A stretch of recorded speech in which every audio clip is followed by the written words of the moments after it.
Chinauzana pakunya kachino bina Delina bama Chimbebe Chinauzana pakunya kachino bina Delina bama Chimbebe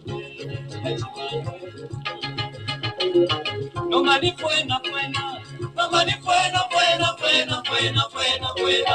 No money fuena No money fuena pampolo to chivale musete Akaume kampali ni kakwini chipona palwino Akaume kampali ni kakwini chipona palwino Alayano koko dinisha chivale musete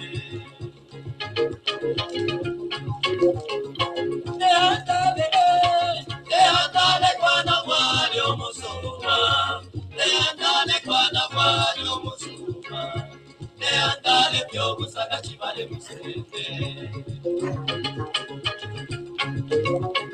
Chivale musende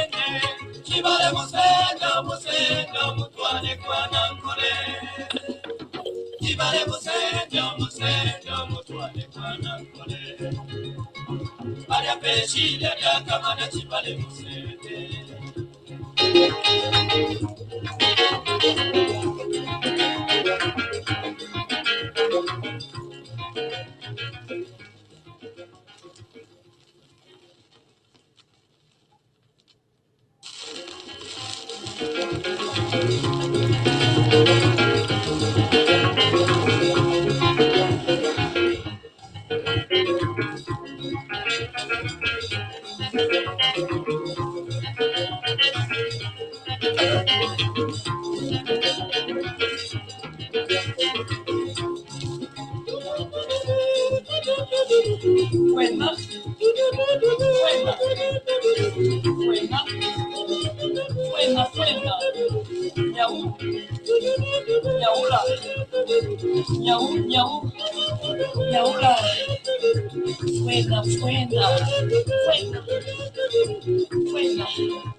Hello, good evening, Chuempala. Elias Munsha here on TV Bakwetu. I'm coming to you live from Calgary, Alberta, from our studios. With me today here, co-hosting this show, is Mumba Thornycroft. I know that Mumba is in Lusaka, but other than that, I don't know anything else. Mumba, welcome. Where are you exactly? Thank you very much. Good evening, everyone. I am in Lusaka. Yeah, what else do you want to know? How is Lusaka? I understand there is load shedding all around Lusaka. Is that correct? So there is load shedding in my area. I'm not sure if it's all around Lusaka, but we've been having load shedding basically every evening or sometimes twice a day, sometimes the whole day. And it's getting frustrating. We thought this would be a thing of the past by now, but But I think some people are saying that under the new Dawn administration, you are all very understanding and you are tolerating the load shedding far much better. We are tolerating it a bit better because we are trying to tell ourselves that it started from somewhere. And unlike what other people may think, certain things have taken such a long time for them to be where they are. They are deep-rooted and cannot be changed in a twinkling of an eye. So maybe that's where the tolerance comes in. But It's really hot in Lusaka, and with the heat, we can't turn on our air cons. We can't do this and that. I'm not liking Pretty it tough. at all. Yeah. All right. So we are not on satellite yet, Mumba. We'll be on satellite soon, but for now we are a web-based social media platform television. So we are on several platforms. We are on the Elias Musha page. We are on the Elias Musha personal page. We are on the Elias Musha page. We are on the Bakwetu page. We are on another Elias Musha page. And then we're also coming live on LinkedIn. We are coming live on YouTube. We are also coming live on Twitter. Several platforms there. So we want to give each one of you an opportunity to spread the word around, because we have Dr. Nevers Mumba featuring on our platform today. And the reason is we want to talk to him and provide him this platform so that he can clarify a few things regarding the MMD. So we'll give you a few moments. Please share in your groups. Be generous. Don't be selfish. No, please share, spread the word around, and then we are going to have him in. What do you think, Mumba? Yes, I think give me a few minutes to share, and we can come back and get Dr. Nevers Mumba on. All right, that's wonderful. Now I know that Facebook has been experiencing several problems.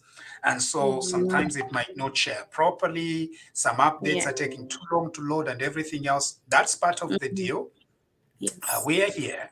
And the good thing with Facebook is that you can always play it back. YouTube the same way. Our programs stay on YouTube for days. And so you can always go back. But we promise a very clear and inspiring talk today with Dr. Nevers Mumba. Yes. So yes, can you, even the viewers, we need to give them some time to also share in their networks and everything. I mean, you don't want to watch this tomorrow. It's going to be so yesterday. And this is something that we really want to listen to today, because the whole day it's been MMD this, Dr. Nevers Mumba that, and everything. So I think everyone else there is excited to listen to what he has to say, to hear the truth in what is going on, just as much as I am. I really can't wait. All right. Okay. So for those that want to participate, we're going to send the link and then click there. Now we can only have 12 people in the background of the studio. And so sometimes it fills up very, very quickly. So be on your phone to ensure that you at least click at the right time. Because we always get full. Like we are almost at capacity right now. Let me see, 1, 2, 3, 4, 5, 6, 7, 8. We're already at 8. We can only bring in 4 more people. But we're going to share the link so that you can come in and have a chat with us and with Dr. Nevers Mumba.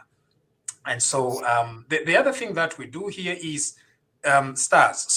So on our platform, you can send stars to us on YouTube. And we need to acknowledge YouTube viewers, because guess what, Mumba? Yesterday when Facebook was off, we relied on YouTube.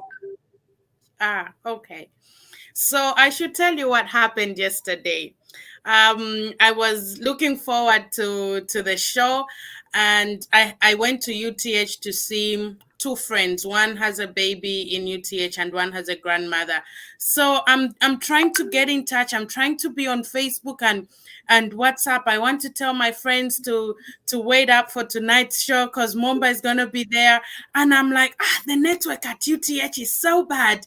So I quickly do whatever I have to do. But I'm thinking, why am I able to make phone calls? And before I left, my friend's watch, she goes, by the way, do you have internet? Is your WhatsApp working? Said, I got home and my husband is asking if his phone is okay. He had restarted it 104 times. And so yesterday was quite sour. All right. Okay. Anyway, we got to know that there were issues, and it appears like issues have continued from the Facebook perspective. It has continued, but we are still going to go ahead and do the program because we have to. We can't wait until Facebook corrects itself. But we will be on satellite soon, and so TV Bakwetu is coming to the satellite near you somewhere. I think in Zambia, most likely, because that's where we draw our biggest audience. All right, without further ado, we've got to bring in Dr. Nevers Mumba onto the show now, and so be ready to be inspired and to listen to the story of the MMD and clarify a few things. Dr. Nevers Mumba, Mr. President, Mr. Vice President, welcome to TV Bakwetu. Elias, thank you so much for having me, and Mumba. It's great to know you are out there, and I feel like I got full back support here right from the backyard. So it's great to be on your show. Yeah, welcome, Dr. Mumba. Right, so there is a lot. We've been wanting to host you on this show for a very long time. The first one was during the campaigns when at the passing of Dr. Kenneth Kaunda, because we thought that you do have a very unique relationship and story with Dr. Kaunda. So it was just unfortunate that we couldn't make that happen. Would you tell us a little bit about your connection with Dr. Kaunda? Well, first of all, let me take this opportunity, Elias, to thank you and your team for the facility that you provide on behalf of so many of the Zambians that would like to know some kind of fresh approach to national issues. And you being able to participate from far away gives you a great perspective, being a Zambian from Chingola, and yet at the same time out there being a lawyer in a land that I served in as High Commissioner. And when I was there, you were one of the highlights of my stay there.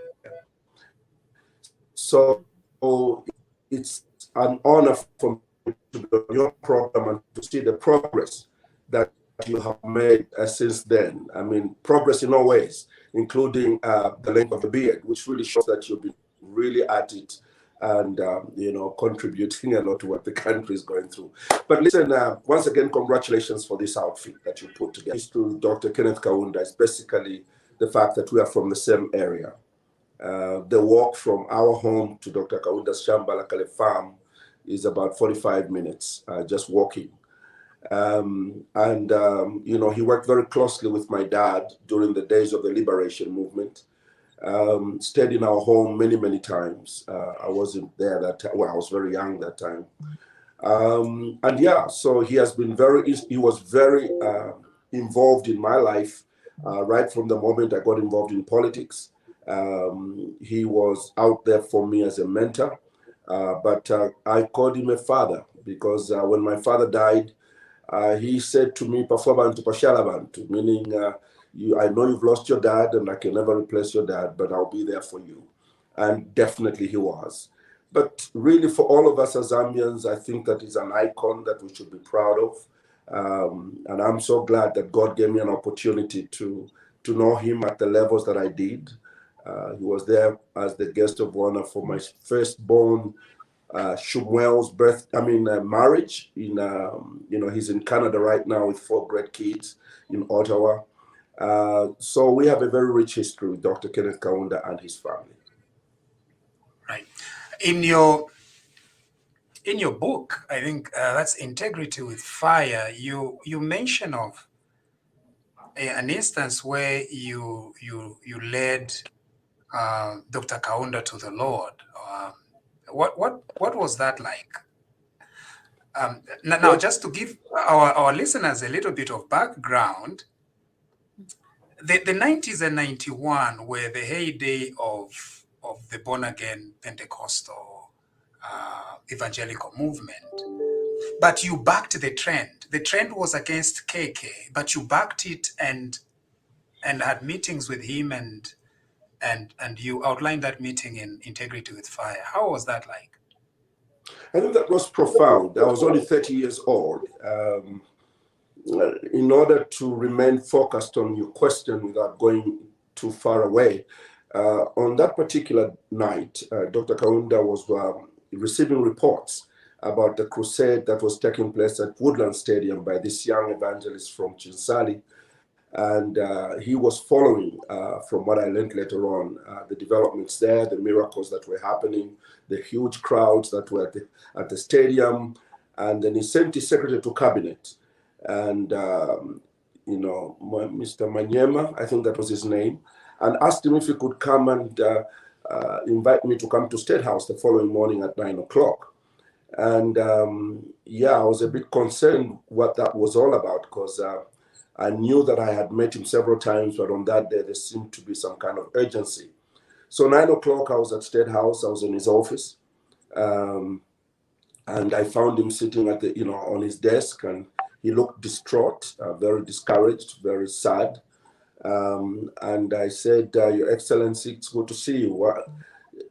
I'm honored to be invited to State House, Then he stands up, gives me a hug, and then sits down again. And then he starts to explain something that just blew me away. Remember, I was only 30 years old. That was in 1990. And then he said, well, Nevers, I know you're a young man, but followed Dr. Mumba, I think so. So you were slightly older than Mumba. Mumba, are you 30? I'm going top secret here. Let's not go there. Please give her a break. I think she's just here trying to be part of the program, not to be disclosing those things. Yes, indeed. Dr. Mumba, continue. So to cut the long story short, he explained to me that day he had to make a serious decision and address the nation in the afternoon, to repeal Article number 4 and to democratize the country and make it a multi-party state. I think he was reacting to the fact that there was so much pressure against him and sentiments that were very ugly against him, calling him a dictator, a man whose time had expired. And you can imagine how lonely a moment like that would be. So I think by asking me, I realized that he wanted some kind of strength and comfort during that time. But I was just a young kid, loved God, and I was preaching. But I asked him something. I said, sir, there's nothing, that God can't do if you give him an opportunity. The Zambians want it, and you want it too. And all we can do is to pray for strength. And he said, exactly. All I want you to do is to pray for strength. So then I said, yeah. Then I told him a story about the rich young ruler. I preached from the book of Luke for a few minutes. And then I asked him if he wanted to receive Christ in his heart, because even if I just prayed for him and he didn't have that personal relationship, it was really going to be just going back to zero. So amazingly, he stood up from the back of his chair, from his chair, and walked where he was sitting and knelt down before a 30-year-old evangelist. I prayed with him. I wanted to put my hand on him, but I felt I couldn't do that. I just asked him to repeat the prayer after me, and we prayed together, and I prayed for strength. We left in the afternoon for Kitwe, and when we were on our way, we heard him address the nation in Mulungushi at 14 hours, and courageously went ahead and declared Zambia a multi-party state. So that is a major moment for me. I don't believe I'm the one who made him make that decision, because there's no way he could have made that decision in such a short moment. I think the speech was written, but what I think he wanted was strength during this time. And I think that he did an excellent job. Many people don't give him credit for that, but there would have been no multi-party democracy just with Frederick Chiluba without a willing partner. And that willing partner was Dr. Kenneth David Kaunda. To me, I call him a great Democrat for allowing the will of the people to prevail and to democratize his country. Other leaders across the continent have failed to do what he did. So that was a great, great moment for me. And that's why I put it in the book. Now, I've studied the evangelicals and politics. So you feature a lot in my analysis, even in the dissertation that I just completed last week. One of the things, Dr. Mumba, is that you usually back the trend. The network seems to be failing us a little bit. Yeah? Oh, are you okay? Is that just you, Mumba, or everyone? I'm okay. Yeah, Mumba, I think it might be your network, so we'll see how it goes. But you seem to be backing this trend. So on Kenneth Kaunda, all the Pentes, all the evangelicals were saying that he was, or that he was not a Christian. You backed that. You were one of the earliest Pentecostal leaders to highlight the corruption that was taking place in the government in the 90s with the National Citizens Coalition, and all that, when most of the evangelicals were saying, no, Chiluba is the anointed. How have you tried to make sense of all that? Well, first of all, I think when I'm teaching my students in Bible school, I tell them that the best place to be when you're trying to be relevant in society is to stay with the truth as it is. And anybody who falls in the line of the truth is on your side, and anybody who gets out is not on your side, even if it's your brother or your sister or your pastor. Stay with the truth. So your job is to make sure that you are dealing with stubborn biblical positions over which you don't have to change with the wind or with another gentleman. When President Chiluba came in, I was not against him. I was happy that he was a born-again Christian like myself. I was one of the very first people he met. He had not even moved to State House. He was at Government House when he called for me after he won the election. And we spent about an hour praying, like Pentecostals. And we weren't praying like, under our voice. So we're praying in tongues, let me just put that way, because he was really overwhelmed by this victory and he had called me to pray with him. So I told him, I said, as long as we stand on the truth, you have my 100% support. But my fear is that if you mess up, those of the Christians that will come after you to try to attempt to run for the office of president may have a big problem, because you would have messed up the image of Christian leaders.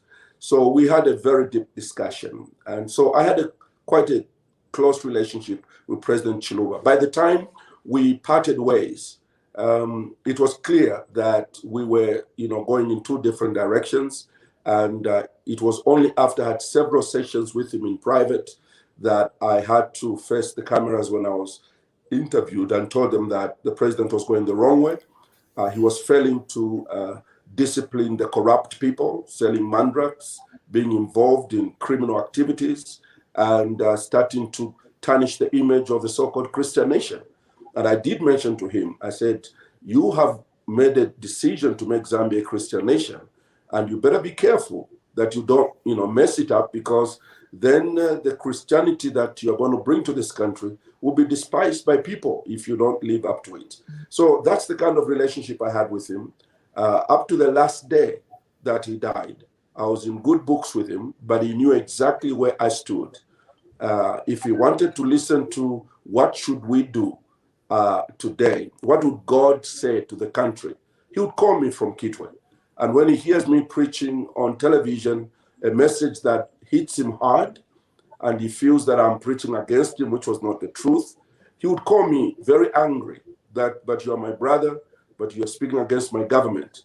But I told him that I also had a mandate, just like he had a mandate to govern, I had a mandate to preach. So we had that kind of relationship. Mumba, are you okay now? How is your view? I'm okay now. Thanks. Yeah. Do you have anything? Yeah. So for me, I would like to take you back a little bit, Dr. Nevers. I want to find out how exactly it went down when you, looking at the relationship that you had with the first president, and also the relationship that you had with President Chiluba. Did that bring any conflict in your relationship with President Kaunda at any one point? Did he feel betrayed by you, seeing that he looked at you as a son and probably expected you to back him all the way? So did your support of the MMD make him feel some kind of way towards you?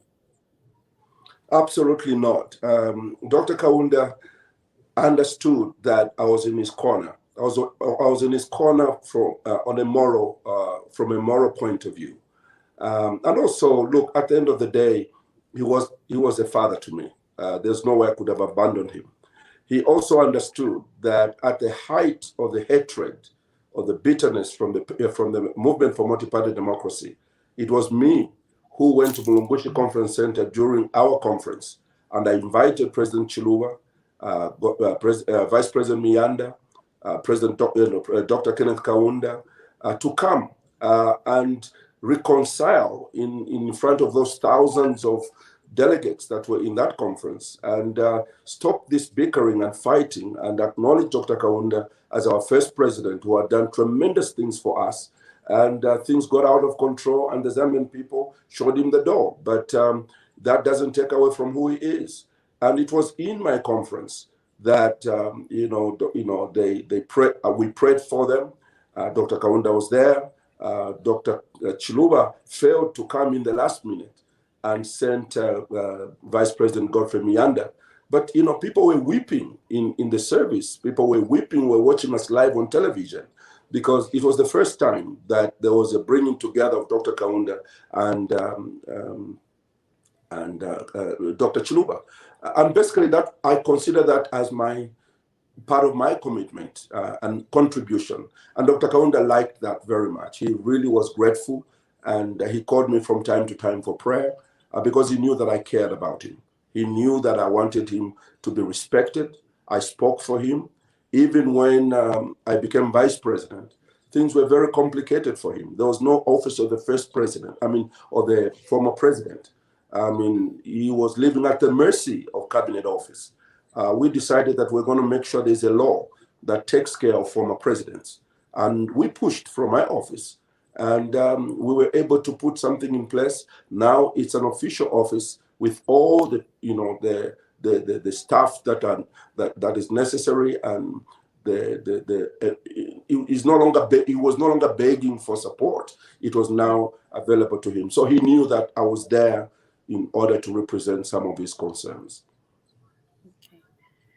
Dr. Munsha, you might just want to know that I was somewhere in the Sunday school area during the the victory conference. Now the truth is coming out. The truth is coming out. Slowly. We're getting closer. We're getting closer and closer to the truth. But kids were not allowed anywhere. That's right. The kids were in Sunday school. Yeah. Dr. Mumba, one of the things is, I think you are one of the most misunderstood leaders, but misunderstood from different sectors, because very few people would give you credit for the stand against corruption that you've taken over the years, particularly during a time when it was not fashionable for a preacher in a Christian nation to stand up and challenge this Christian president. And you did that. Yeah, I was very concerned. I don't want to use the word scared, but I was very concerned that the actions of President Chiluba were going to, for a long time, affect the Christians in the nation, because you declare Zambia a Christian nation, then do crazy things like corruption. And at that time, people were talking out, openly that this corruption is going to get us into trouble. When the time of privatization came, just the scam of it, the stealing that was involved in it, the selling it amongst themselves as cabinet ministers, and, just greedy people all over the place. I couldn't stomach it. And yet they were loading on the Zambian people, to pay high taxes. They were doing this against the Zambian people. I had to speak out. And, why didn't you just... You had connections. Why didn't you just stay and buy one company or steal with Chiluba? Why didn't you want to steal with Frederick Chiluba? I've been very clear, Elias, about my role in this country. I understand my core in this country. If I wanted to be a rich man, and I'm not a poor man, but I'm not rich either, I would have gotten whatever other preachers around the world do have. My friends fly jets in Nigeria, where I preach. They fly jets. It's just not my direction.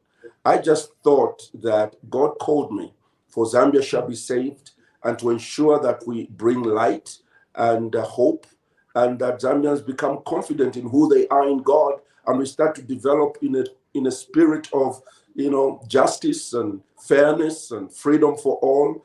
And if I found people fighting against freedom and fairness and justice, then I fought against that. So for me, it's a natural thing to try to do what is right, but it's very costly. It's very, very costly. And I have proved it now. And someone was asking me, if you knew it was going to be like this, would you have still gone ahead? It is very costly, very painful, but it's very fruitful. It's very satisfying to me that I've lived a life that has not been for myself, but to advance certain values. Okay, I think the younger generation, and in fact in Zambia we have the younger generation of Mumba and several that are younger than her, and so she doesn't know where you're going with this issue. She's very suspicious, And so sometimes we do not see you because most of the young people in Zambia only see you. Perhaps some don't even remember that you were vice president. So they only see you at the last 2 or 3 years or the last one election or 2 elections as MMD leader. And so I think that is the story that has not really come out. The fact that at a tremendous price to yourself, you decided to challenge a very powerful president in the 90s. Yeah, and I didn't think that I was just going there to challenge him. I think it was coming out because I had a message for the country, and I spoke it out behind the pulpit. I was not vindictive. I was not being ugly. I have never been, but I've stuck with, the principles of God, the principles of justice. And as I preached, people started to say, you're talking about me, but that wasn't the truth. And so, but fear has not been part of my package. I think that I've been able to endure a lot of things because fear has not really been part of my problem. Not that I don't get afraid. Sometimes I'm afraid about certain things and I'm discouraged about things. But courage comes in because I'm living for a purpose. And the day I'll lose the purpose for which I'm alive, then that fear is going to paralyze me. But right now, I'm excited about where I am. I have experienced many losses in my life. People ask me, you have gone through so many losses in this political arena, even to the embarrassing end. But they do not understand that I went through greater embarrassing moments in trying to do what I did in the church, to establish a church movement that became an international organization. The embarrassments I went in, the failures and the laughters, and when pastors will laugh at me that you think you're an American, you're not going to make it, and we're not going to come to your crusade, you're just a guy from Chinsali. But we kept fighting, we kept failing and rising up, failing and rising up. In the politics, it's been one of the most challenging fields and assignments God has ever given me. But I'm aware, I'm just like my brother, HH today, is president. We've shared many moments together, even now. But I was there with him when he failed the 4th time. I was there with him when he failed the 5th time. And he kept saying, Nevers, my problem is that I just don't give up. And I was reminding him of that just a few, days ago. It's just, you've got to believe in something. Failure is not permanent. Failure is temporal. The same people who gave you 0 today will give you 2.8 million votes. It's just the way life is. You cannot give up. There are some people here who have earned themselves very good nicknames, such as Sean Zero. But I know you are a man of God. You don't like gossiping. But I just wanted, when you mentioned zeros, I just wanted to remind you that, yes, on this platform, we are familiar with that. No. Elias, listen, I made a comment on that. I said, I think it's the short-sighted people that measure people's value by numbers. There are certain courses when I was in grade 1 up to grade 7 where I got zeros. But when I passed in grade 7, I passed and went to the best school in the nation, Hillcrest Technical Secondary School. But I had a lot of zeros that I'd amassed between grade 1 and grade 7. The point I'm trying to make is that you should never let numbers define who you are. They are temporal figures. Today they are in favor of your friend, celebrate with him. Tomorrow they will be in your favor. That's just the way life is.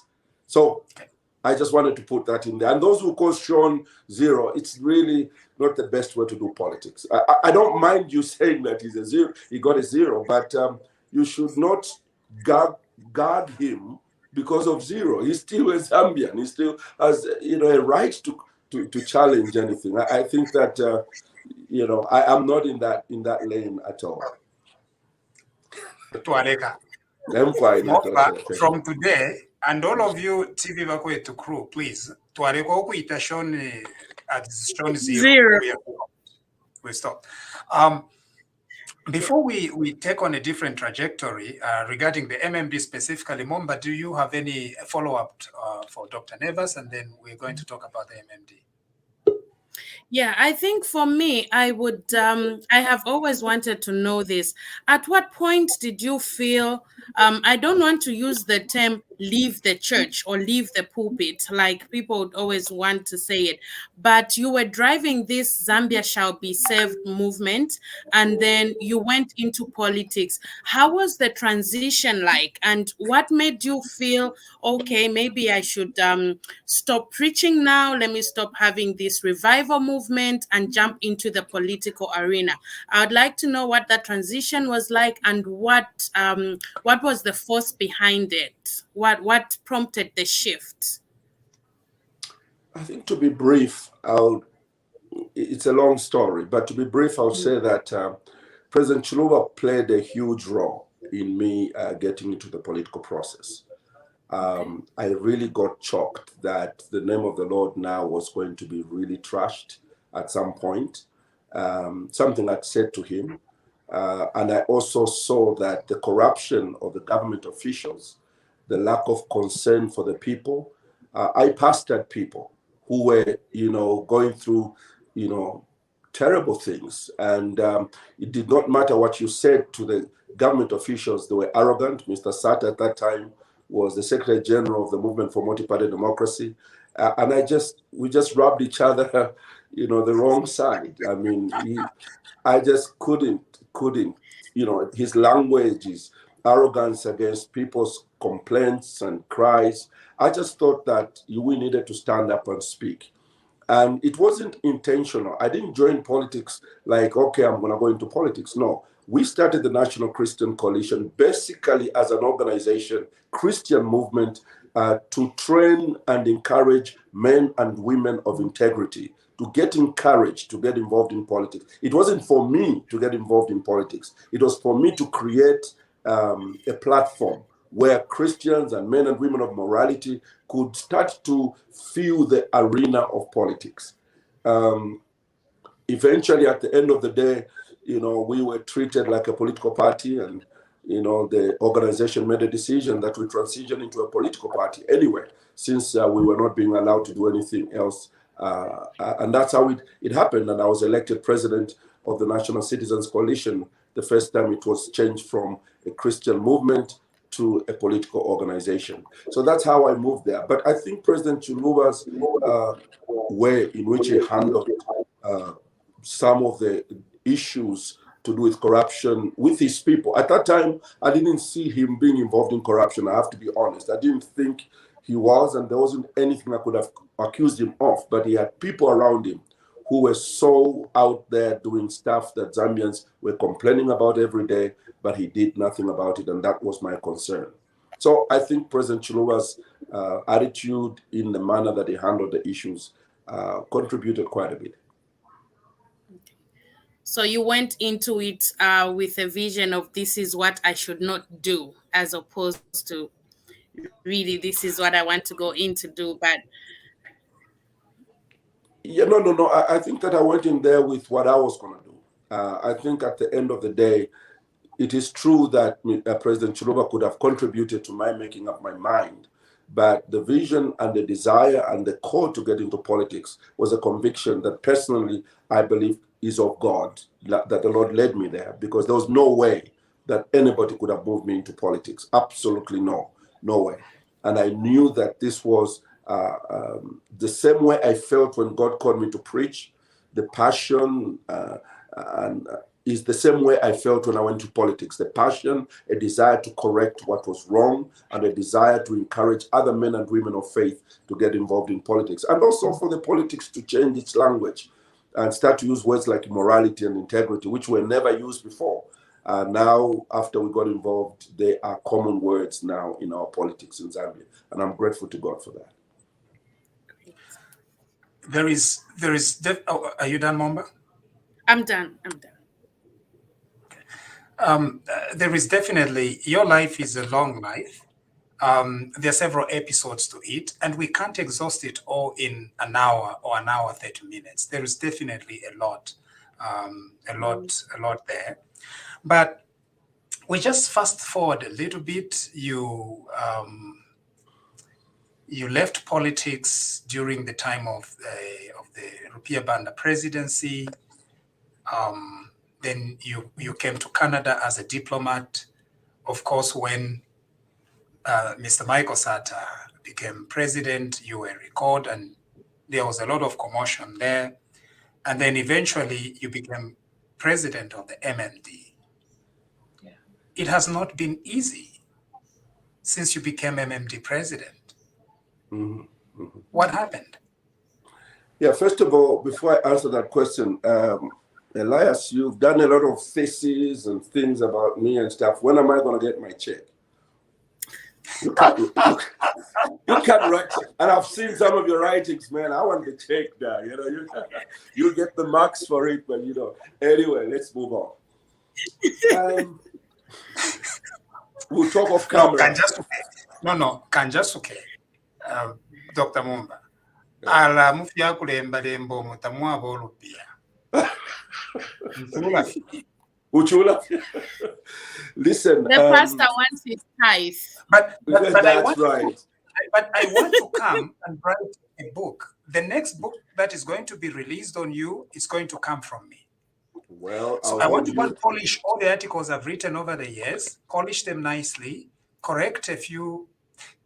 There are not many errors, Dr. Nevers Mumba. Just a few errors. And I've read almost all your works.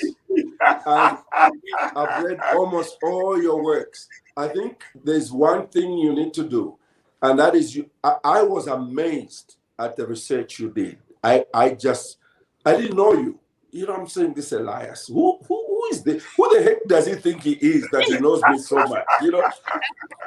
But I said to one of my assistants, I said, if this Elias guy had decided to sit with me just maybe in one session, all the gaps that he has in his story would have been filled.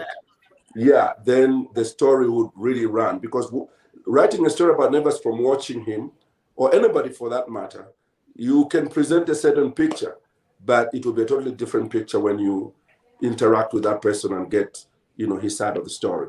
But I was amazed at the kind of work you've done. I just couldn't believe you were a Zambian. Anyway, what happened there? You must understand that when I came back from Canada, I had no intention of immediately getting into politics. But the youth of the Movement for Multi-Party Democracy had sent a message just a few weeks before I came back that my name was being considered if I could run for the presidency of MMD. Now, that was a bit hard for me because I didn't think I was ready. I had just come from Canada at one of my greatest moments. In Canada, I think that I was very, very honored to serve in that great country, and just what we did for Zambia remains memorable for me. But when I arrived, the youth wanted me to contest. And amazingly, one of the youth leaders that time is the Bowman Lusambo that you talk about now. He was really one of those in the lead to ensure that him and the entire youth movement wanted me to run for president.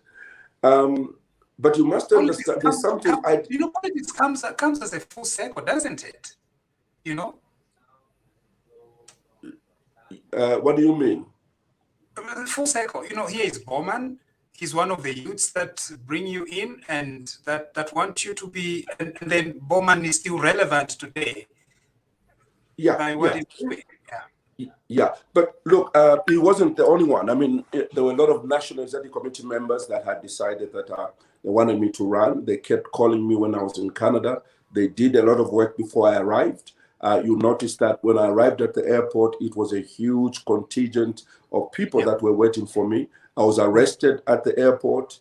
They wanted to, to arrest me right there. The people outside said they were going to break the airport, and so they released me, and there was a convoy more than a kilometer long that drove with me into town. So that was the arrival there. But one thing that was very clear when I arrived was that MMD had gone into hiding. There were no t-shirts, no chitenges, no caps, because President Michael Sata was not a playing guy. He was so, they were so scared of him. He had confiscated all the vehicles, all the bicycles, everything that belonged to MMD. He had, the cadres were beating up MMD cadres. Cadres had run into Malawi, into Congo. There was fear in MMD. That's the time I arrived. And I had one message, don't kutina, which is fear not. And that's what I took across the whole country, and won the presidency with a landslide of 67%, almost 70% of the vote, which was only second to what Frederick Chiluba did when he became president. But that wasn't the issue. What I didn't know was that, my elder brother, although he had let go of the party, still had ideas of coming back. I didn't know that. So I was with him, worked with him through the court cases. I was there for him in the court cases. But I didn't realize that they knew that President Sata was going to die because they had intelligence information.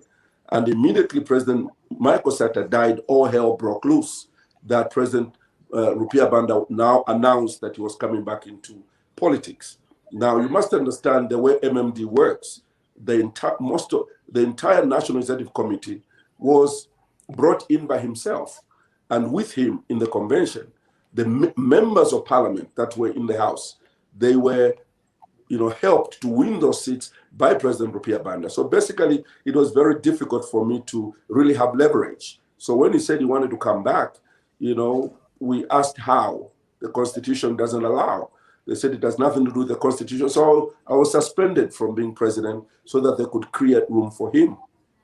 We took it to court, and it took several weeks until the High Court, in fact, the Supreme Court ruled that, I was the president and not President Rupia Banda. And that created a crisis for us, because at that point, President Rupia Banda decided to go and support PF.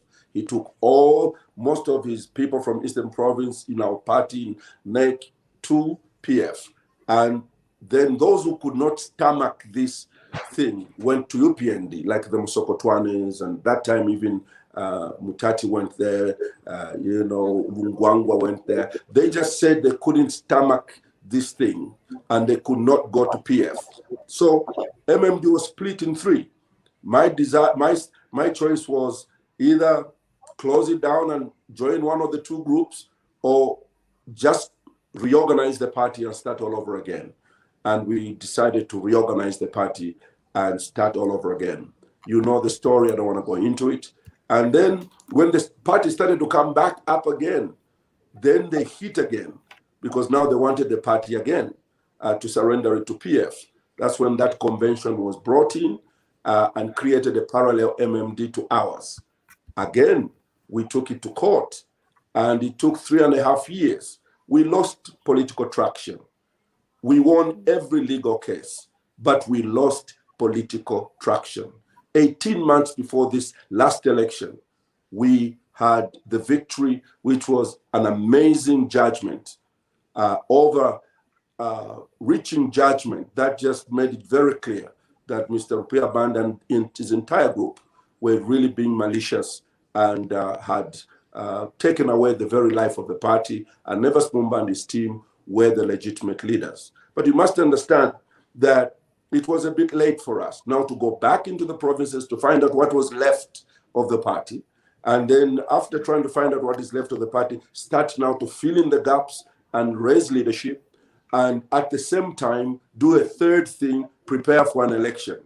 At the same time, the funders are waiting, the problem's over, because we can't support a political party with so many challenges. So really, we went into the last election knowing fully well that we were facing one of the most disastrous moments. And we did, I am not afraid of those things because of who I am, but in order to hold an organization together, you know, some people don't know this, but I have, the current president now, HH, and myself have had a very long, you know, kind of relationship in politics together. You know, some of the things we've gone through in the past 10 years at the hands of PF are very telling, and we've worked together, did things together, to the extent that even when I was filing in my nomination, him and I were talking, you know, because we wanted to see whether I should stand or I should not stand. And we agreed, and he said, you stand because your members are going to expect you to stand, but during the runoff, we're going to do it together. So we had all these things we worked on, but there was really no way of not standing at that particular point.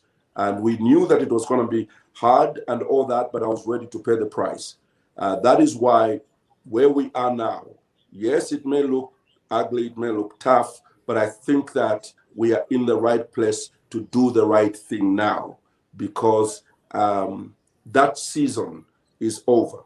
I have never led MMD as other political leaders lead their parties. I've never been given an opportunity. The forces fighting us were too powerful. They were using the police, they were using, not to just make sure we don't operate. So this is the challenge that we had. And I was ready to go through it. And this is where we are today. And I just thought that little history might fill in the gaps there for quite a little bit for you, Elias. I listened to you today, and you sounded like the gloves are off. You're now going after all these distractors, finally. About time. About time. There is no way that I'm going to compromise the next season of my political life. I'm a nice guy, but I thought I was dealing with normal human beings. I thought I was dealing with... Our camera is cutting out a little bit, Dr. Nevers. Our camera, I don't know whether it's the way you've positioned your camera. Yeah, it was cutting out a little bit. And we didn't want you to talk about the next season of your life with the head. I appreciate that. You know, I thought I was dealing with normal human beings, but they are not normal human beings. They need to be caged. They need to be caged, not just for my sake. They are bad for Zambia. That behavior of hooliganism, lack of respect for the rule of law.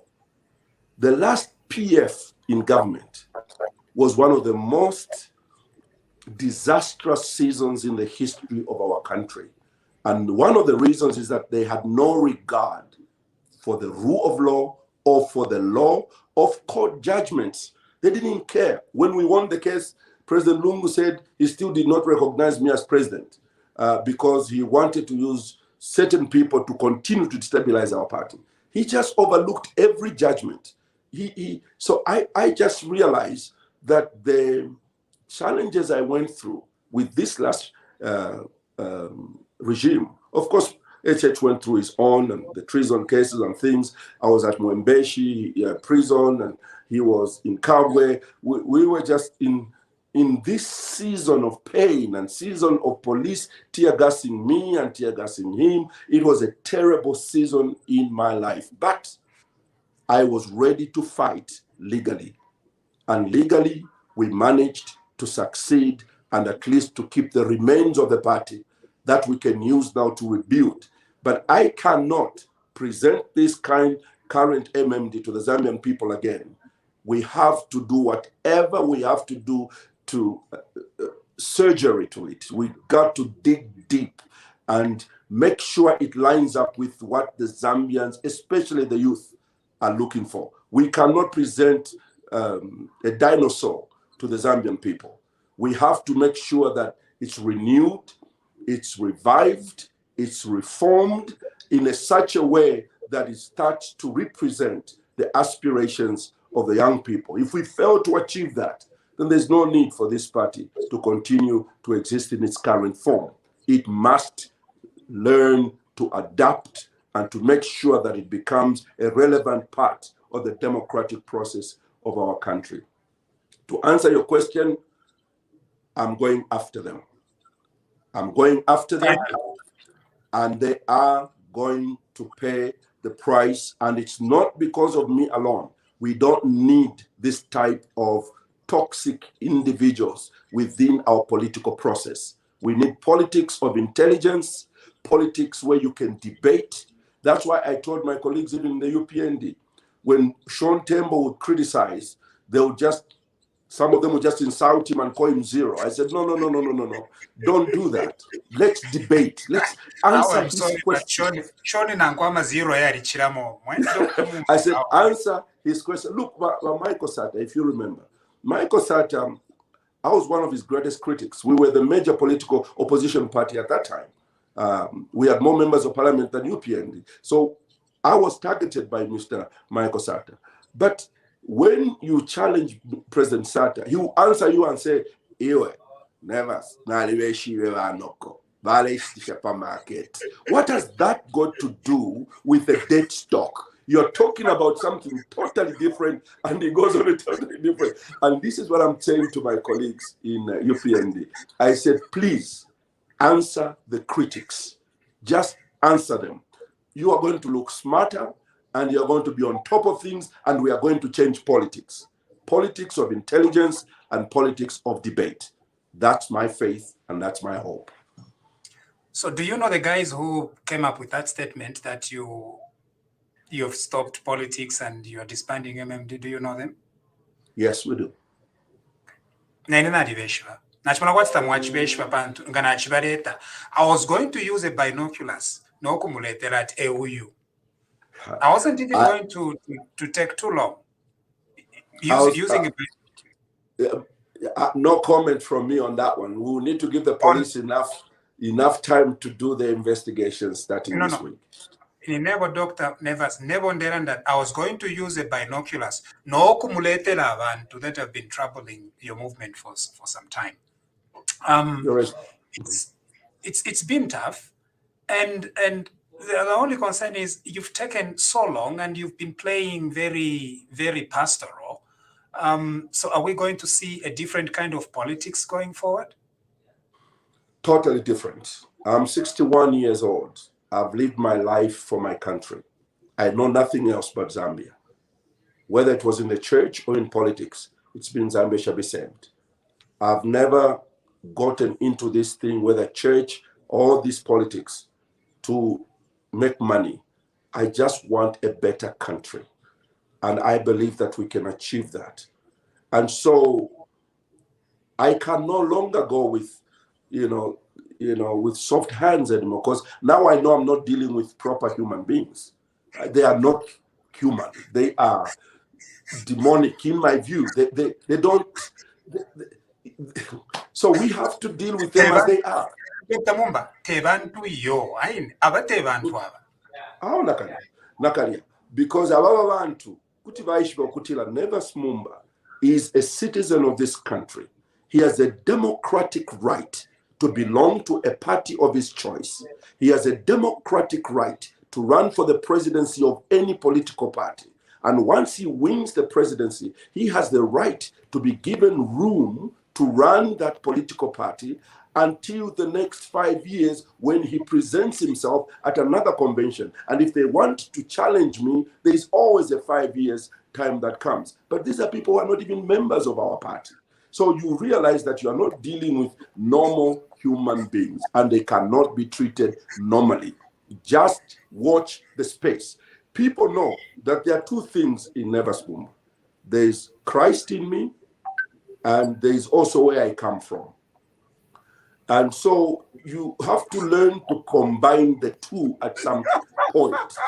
And now, for the first time, I'm combining the two, because in order to get Zambia saved, it's not just singing, songs of, yes, nice guys, unless you disable them They'll continue not only to trouble me, but they'll trouble you, Elias, when you come to run for president, or Mumba when she decides she wants to become, the first, female president of the country. These same demons would have propagated this type of politics of hatred, bitterness, lawlessness. That's why we are saying to the police, stop this. We are saying to Zicta, get these people accountable for their sins and for their misconduct, because tomorrow Nevers will not be here, but it will be you guys that this toxic kind of politics, which does not have any rules, are going to take over our country. I'm determined to fight this last race now until Zambia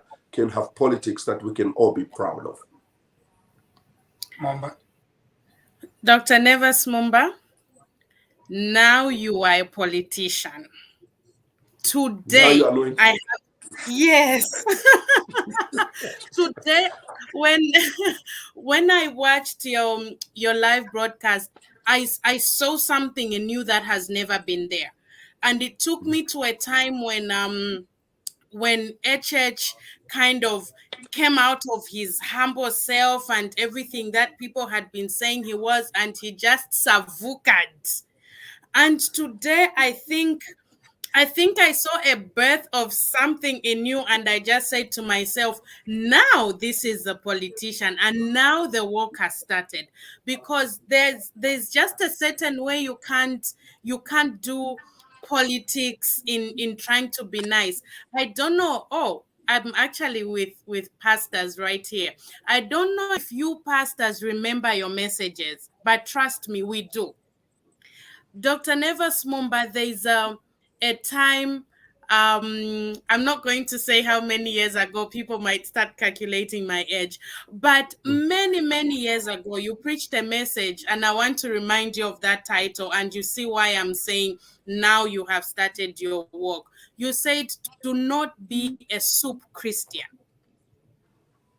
Do you remember that? A soup Christian. A soup Christian could have been many years ago. It's many years ago at the showgrounds in the main arena. I was still in my primary school. And right. Your story went something like, do not allow people to poke you and push you and say, oh, I can't do this because I'm a Christian. Oh, I can't say this because I'm a Christian. And you gave a story of a man, a chef who had stolen a bowl of soup, and he allowed people to treat him in a certain way because they would always remind him, remember that soup, remember that soup. And the title of your message was, do not be a soup Christian. So like today, I saw that in you, like you can't allow people to push you anymore. I'm not going to do this anymore. I'm going to take you on as you come. And for me, welcome to the fact. Let them dare me. Let them dare me now. Let them dare me. If this fight takes me to the big boys, I'll be at their doorstep. The game they have played against me, I only allowed them because I thought they were human beings. Now that I know they are not, I'll treat them for what they are. They will never touch this party again, and they will not continue to disrupt my destiny. Every time there's an election, they rise up and sort of tarnish my image of participation. And I'm saying, you've done all you can. I'm still standing. God has still given me health, strength, and that's one thing they have failed to get away from me. And now let them concentrate on whatever they're doing, or they will languish in jail. And you are 61. Only 61, yes. You have added only. How much longer are you willing to give this a shot? Which one? The politics? Mm-hmm. Until we get to the end of what we are supposed to do. And that is govern this country. Correct. But you must understand, what I've done is that you heard what I said today. I am alive to the fact that my brother and my colleague, HH, is president today. The Zambian people have decided that he takes us through this season. And in supporting the Zambian people, I'm supporting my brother. He knows that. And I will not be the one who will make him fail. If President Hakainde fails, it should not be because we didn't give him the support. We must give him the support in the areas that he has so articulately talked about: the rule of law, order, the fight against corruption, the Public Order Act, making Zambia a phenomenon in the international community. We just want to make sure those virtues and values that I stand for are protected and encouraged. And I think that it's not normal opposition. And people say, Nevers, you don't become president because sometimes you support a guy who is there over something. Well, there's coming a time when my type of politics will be that type of politics Zambians will be hungry for, where there's no vindictiveness, but there's also acknowledgement of the fact that today I'm not president. He is president. And for me showing bitterness against him or trying to pull him down for just political reasons, I'm not part of that. But I will fight in a way that starting now, you're going to know that I stand on values. I'm going to stand on what's good for the Zambian people, and I'll propagate those values on behalf of the Zambian people. So if you go back to Mwaleka, Mwaposa, Mwasamba, Fiabufi. That is fake news. And I think that it also made me get angry, because these are the same people that, you remember they issued a statement that Nevers Mumba has pulled out of the race and caused sensation in the country. And people started to call me from all over the world, friends of mine, what's going on? And then they also released, when that failed, they released another one that Nevers has dissolved, MMD. It was about 2-3 weeks ago, and it went viral as well. And now today, they say Nevers has resigned or gone on sabbatical. The same group, and I don't even know the common sense in what they did today. I just don't. I have tried to scratch my head. What are they trying to achieve through this? It doesn't make any sense. But, you know, the enemy or the demons don't make sense at all. But I think at the moment, we don't have to worry, our members of the party. I'm grateful to the members of our party because they have stood solidly behind me. If they didn't, I would not be here. I've won the presidency of MMD twice in 2 conventions. I did not appoint myself. I did not elect myself as president. And these people who fight us are not MMD in the party. They are outside the party, expelled, old members who have already joined the PF, and some of them have got positions in PF. So one wonders what their interest is in another political organization.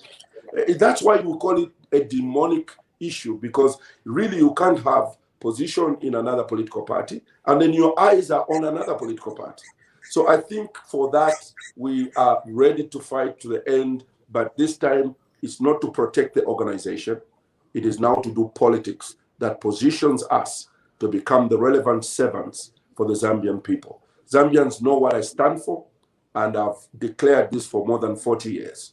And I know that at the appropriate time, will be able to be available. But for now, it is what it is, as the Americans would say. Mumba? Yeah.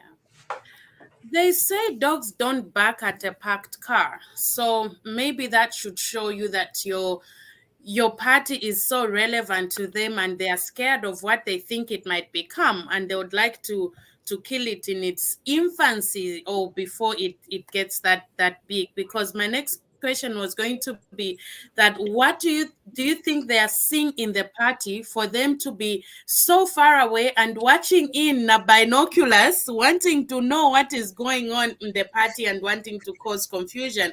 What is it that is attracting them to MMD to this day, even long after they've been expelled and are in other parties? I can only guess. But before I guess, you've given an interesting example of a parked car. But I can tell you this car is not moving. I mean, it's not parked, it's moving. So those dogs who bark at, moving cars get run over. So this is where I see them going. They're going to be run over soon because this vehicle is moving, okay? I think that they do, for most of them, the loss of the Patriotic Front has really left them at a loss. They don't know what to do, where to go. They were hiding in the Patriotic Front last time and getting money from Patriotic Front in order to continue. All they wanted was to get MMD back. They felt that if you can destroy Nevers Mumba, anything bad happens. When I went to jail, when I was imprisoned at Mwembeshi, there was so much celebration in their camp. They said, now Nevers is gone. We're going to have the party back. He cannot be allowed to run for president because he has been convicted and stuff like that. And they went on and on. It was in the newspaper. So if I had died, they were going to have a celebration because all they wanted was the party. Now, they don't know that by constantly, injuring me, they're injuring the image of the party and making it become unelectable. So even if they got it back, they wouldn't do much with it. I don't know where the charisma will come from. I don't know who amongst them thinks they can lead this party. I don't know. I've got a list of them, and I wonder where they think the Zambian people would say, yes, this one now would be a good replacement. And I'm not saying I'm the only one, but I'm just saying that the best way for them to become part of this process is to rejoin the party, contest to become members of the National Executive Committee, and then have a voice at the National Executive Committee level, and they can stand for any position at any time. Right now, a lot of them are lost. They don't know what the future of PF looks like. But they do know that a rebranded and reformed movement for multi-party democracy, properly joined in with individuals with freshness, and also with a fresh approach to things, and present ourselves anew, this movement could become what it should have become in 2012 hadn't we had these problems that we're having. So I think they are missing MMD, and they think by getting it, then they can create a formidable opposition to UPND. Mama, ni finch fia wa mama pataya because ni finch va der wish. MMD to my question. That's the best question you've asked tonight. Yes. One of the things that was said in the statement today was that Nevers Mumba went and asked the National Executive Committee for permission to go on a sabbatical. I don't need to ask for permission to go anywhere. First of all, there are no sabbaticals in politics. I don't need to ask for permission. The job of president is not a full-time job. It's not a paid job. There's not a single kwacha MMD gives me. Not one single kwacha. I give MMD money on a monthly basis. It doesn't give me a single kwacha. So when you say, what do they fight for? I think it's just greed. It's just demons. I do not think it's anything else. I just think it's demons, Yeah. Dr. Mumba, you want us to avoid calling Vamwabo Tweetat Baziro. You've told us to Alapira that Wakakwekeshep. No, by hearing you, demons, it's very hilarious. It's different from calling them zeros. Demons possess human beings, and it's a matter of fact. Their behavior, their conduct. I have been a pastor for 44 years. I can meet someone on the street and I can say, that one is demon possessed. This one has got so many. That's my trade. That's what I do. And now I have convinced myself these are not normal human beings. And to treat them as such as normal human beings is being retrogressive. And we have to make sure that we keep them out of circulation and allow them to rest in the correctional institutions. Some people are speculating now. Some of it is just completely, when they see you, mwako picture isumanava Hichilema, people speculate. Picture. People speculated. So we've seen a very nice picture of you, and sometimes people look at the pictures. Running mate, ambassador, minister, different things. Are you foreseeing anything like that? One thing I want to say, which I've already said in this program, is that HH and I are colleagues. Okay, he's a president now. I have to change the way I address him now.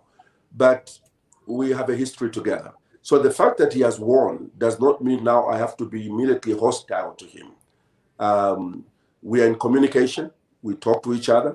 And as long as we can talk to each other, I think that, if there's any concern that I have, I would let him know that, I'm really uncomfortable about this. It's when we don't talk anymore and maybe he turns his back against his colleagues and, then we use the media instead of talking directly with him. But right now, there's no reason for that because we're talking.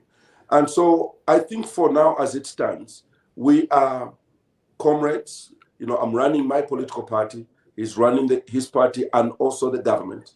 And, we have not talked about anything else except that, I am happy that he's president so that my party can be free to operate, not like it was under the PF, where the police were working against me, where the police were working with our enemies. Now my hope is that I can be allowed to be a political leader for a change, so that I can also lead my party like the Calabas, the Sean Tembos, the Hakaindes, so that I can also be a president of a political party for a change. Not if you're covered to Don't say. confess Sorry. Don't confess zeros, please. Don't confess zeros. Oh. No. I'm just saying I would like to make sure that I can operate as a political leader in my country. Yeah, that's all I'm saying. Yeah. Right. Dr. Mumba, we wanted, and thank you for honoring our invitation there. TV Bakwetu, we are not journalists. Limbi Mumba, you are a journalist? No, far from it. So we are not really journalists. So that's why we know few more journalists. But thank you for honoring us and coming.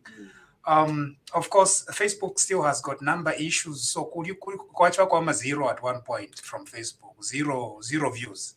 Number now encourage we shouldn't be concentrating on that. So thank you for encouraging us and for honoring our invitation.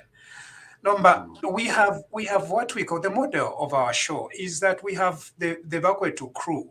So these are our friends of the program that are part of us. And so usually we don't start with them. The reason is we don't want to have so many to divert your attention. Therefore, you are just focused on one person or two. I'm happy. Sorry. I'm happy you said you are not journalists, the two of you. Mumba, are you aware that your co-host told me that, this thing's going to be between 30 minutes and an hour. We're going to cut that thing off, after an hour, we're just going to get this thing. 30 minutes, you're out. I don't know whether you're aware that was the agreement. Now he seems to be telling me that I'm so sorry. But you should understand this. I was going to say exactly that. In conclusion, I understand. 20 minutes later, as I wrap up. I don't know about the time there, but here it's 1 hour, 18 minutes later. So maybe I can take a few. Okay, yeah, I'll bring an MMD member. Percy, say hello to President Nevers Mumba. You won't talk much. I just want you to say hi.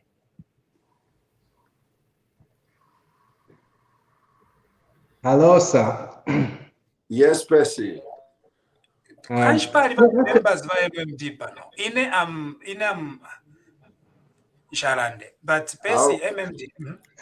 Actually, there's one thing like for quick Shako. I didn't know about the confusion between the former president, which is Mr. Rupia Banda, with the party. Actually, to be honest with you, some of us were not there, just watching from far. You guys were looking like you are all incompetent. That's how it was looking. But now you've put everything into place. For me now, I understand.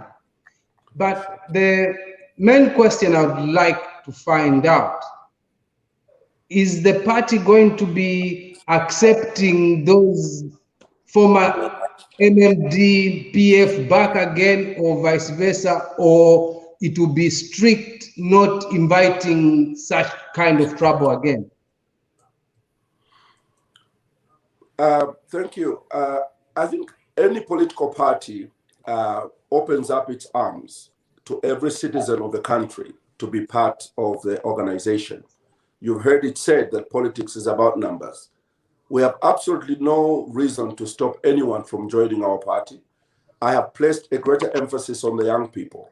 I want to start the handing over processes to the younger generation and to women in our organization. So our programs are more tuned towards the younger people and newer blood. And that is why we are reforming, rebranding, and changing many things about MMD, so that the young people could feel that the organization represents their views, their values, and their aspirations. If anybody who comes, if somebody comes from the old school wanting to bring trouble, they will be faced with great difficulty. And we are ready for them. We are ready for them. And Dr. Nevers Mumba, you say that your favorite sport is boxing. And so are we talking of spiritual boxing? Nangu real trouble?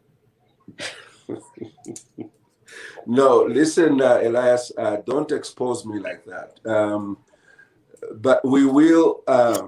Boxing is a spirit. It's a spirit in you. You want to deal with the opponent in the manner that befits, the occasion. And I think that we are ready to box and save the party and democracy.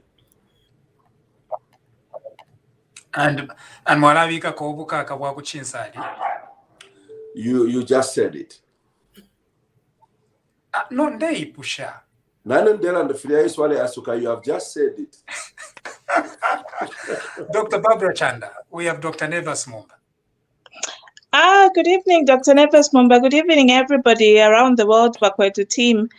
It's nice to have you on the show, Dr. Mumba, and it's an honor to have you as well.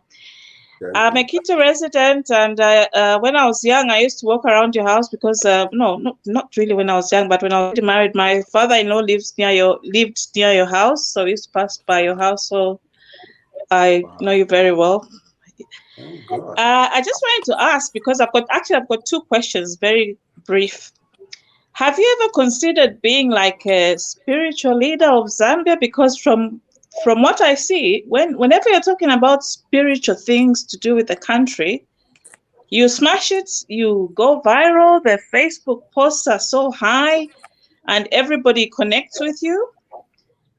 And I don't know whether because I believe a true Christian, and unlike what people say, people like saying, why did you leave the pulpit? I believe a true Christian doesn't leave the pulpit. A true Christian will, will show their presence to the world. It doesn't matter whether it's a pulpit or wherever they'll be.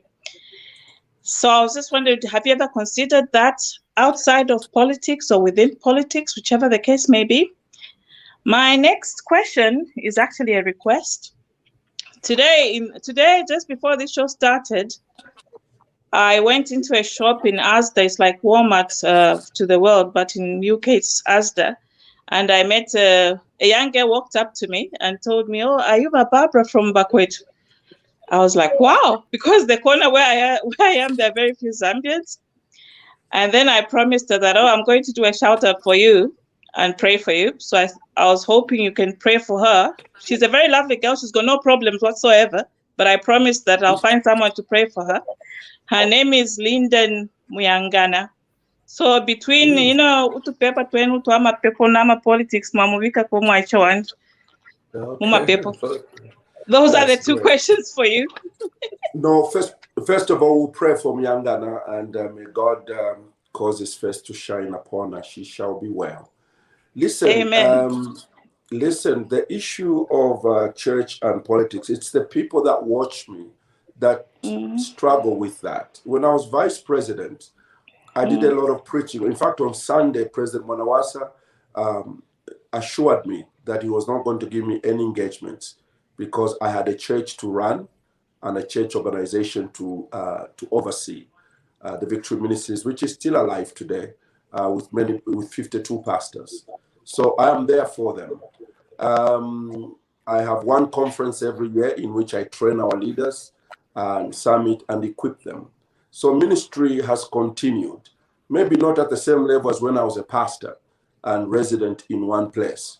But also I take a lot of invitations around the world in international conferences, on almost every continent, because of the level of our ministry. So ministry is, like Elias is a lawyer now. You can go to any country, and when they say, are there any lawyers in the room? We've got a situation here. He's going to raise his hand and he's going to be available to offer that service. It's the same with ministry. There was one time I was on a plane, and usually they'll ask if somebody's sick, is there a doctor in here? That time they asked, is there a pastor in here? So at that time, did I had they know that to there offer are my demons services. that need to be cast out? Yeah, no, it wasn't a demon, absolutely not. So the point I'm trying to make is that I've never stopped preaching. I have never stopped being what God called me to be. I believe politics is what we call a responsibility for all of us, whether you're a lawyer or you like Lungu or President Lungu or Manawasa, or whether you're a businessman like HH, whether you're a teacher like Kenneth Kaunda, whether you're a trade unionist like Chiluba, whether you're a pastor like Nevers Mumba. Once God calls you to look after his people or to be involved in politics, I think it's not a full-time job. You go there and serve and leave and go back to what you do. Thank you for that. Thank you, Dr. Barbara. Now I'm going to highlight a few questions. Dr. Mumba, after we close this session, I would like to chat with you for a little bit afterwards. But I just want to read a few messages, and then we are going to close, because I promised you 30 to 1 hour. And now when we add 30 and 1 hour, it makes 1 hour, 30 minutes. No. It makes 1 hour 30. You're being clever. Yeah, but you wanted to say something? I just wanted to ask Pastor Mumba very quick question, one or two, very quick. I won't take long. Very important questions. Mkwai, go ahead. Did you want to do it later? Yeah, I can do it now. Good evening, Dr. Mumba. Good evening. Good evening. Yeah. Good evening, viewers. Some of you don't know. I know Dr. Mumba very well because we work together. He's the man who helped me when I was going through the toughest time, and he knows how we met. And I've got so much respect for him. And he's the man who doesn't give up. When he says you never give up, I know what he's saying. But Dr. Mumba, I just have one question or two. And the question that I have is the politics of Zambia, especially under the PF. Killing the opposition, and then no freedom of speech, and then corruption. And then under Mwanawasa, you worked with Mwanawasa, you fought corruption, but nothing much happened. And then MMD lost because there was corruption in government. But under Mwanawasa, the government was doing very well. But there was still so much poverty in Zambia. So what is the way forward to sort out the mess in the Zambian politics, corruption, to stop this corruption, the deadly virus called corruption, and then to stop the dirty politics? And then the other question I had was the the issue of MMD. Dr. Mumba, you one of the persons who talks about the power in the name. If you remember, you've preached a lot about the power in the name, and you've said there was so much corruption under MMD, under Chiluba, and then there was also so much corruption under Rupia Banda. That's why MMD lost the power. So, are you gonna keep the same name MMD? Because the moment I hear the word MMD, it's synonymous to corruption. The name MMD is tainted with corruption. So you've picked up a name which is so bad, and you one of the preachers who say there's power in a name. Don't you think part of rebranding MMD is also to change the name? Thank you.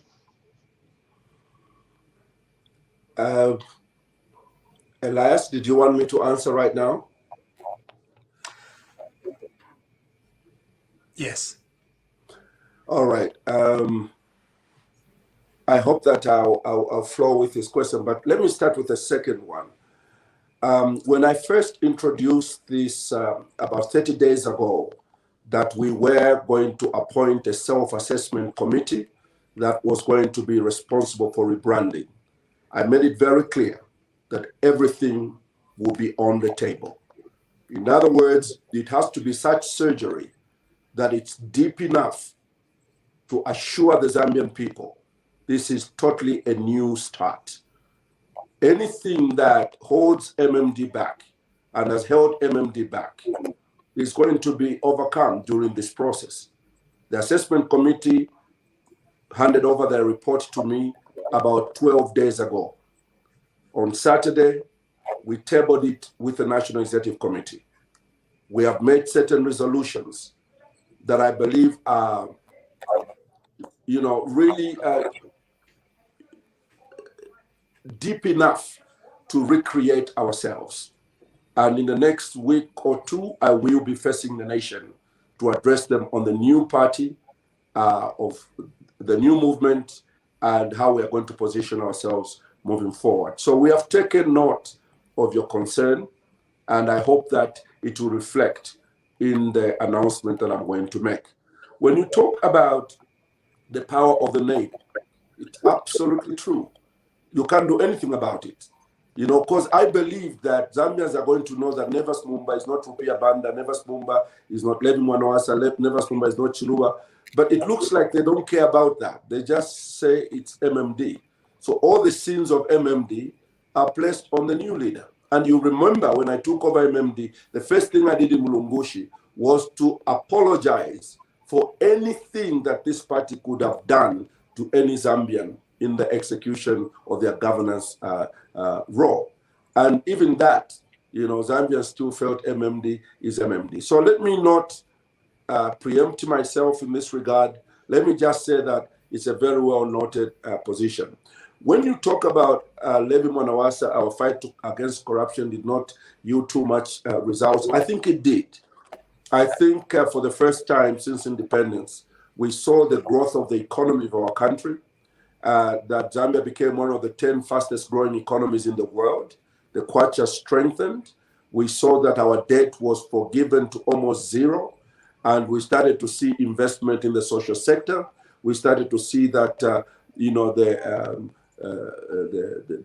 economy of our country began to, to pick up. And the Zambians started to have money in their pockets until President Sata came and took the money out of their pockets. But if we go back to those days of Levi Mwanawasa, I think the country saw one of the greatest growth, if there's anything like that in English. And I'm really proud to have been part of that process. It wasn't that everything was right, but I think that was one of the moments in the history of Zambia when Zambia really began to get up and be recognized globally as a country that you could do business with. Thank you very much. We've got to end here, and a discussion with you, Dr. Mumba, requires an entire day, if not an entire week, if not an entire month. We hope you are going to honor our invitation again. This time, we are going to stick to 30 minutes. I doubt it. All right. And so this has been TV Bakwet. Mumba, do you have any concluding remarks before we switch off? No, I'm good. Thank you. All right. Oh, Mumba surrenders. And I know it's 23 hours. This is pretty late in Zambia. People must go and sleep, for goodness sake. Thank you very much for joining us today. TV Bakwetu here. Our guest was Dr. Nevers Mumba, who talked to us about the MMD, and we asked him a little bit about his own story. I hope you got one thing or two about this great leader of our country, a former vice president of our nation, and according to his plans, he says the MMD is coming back and is rebranding.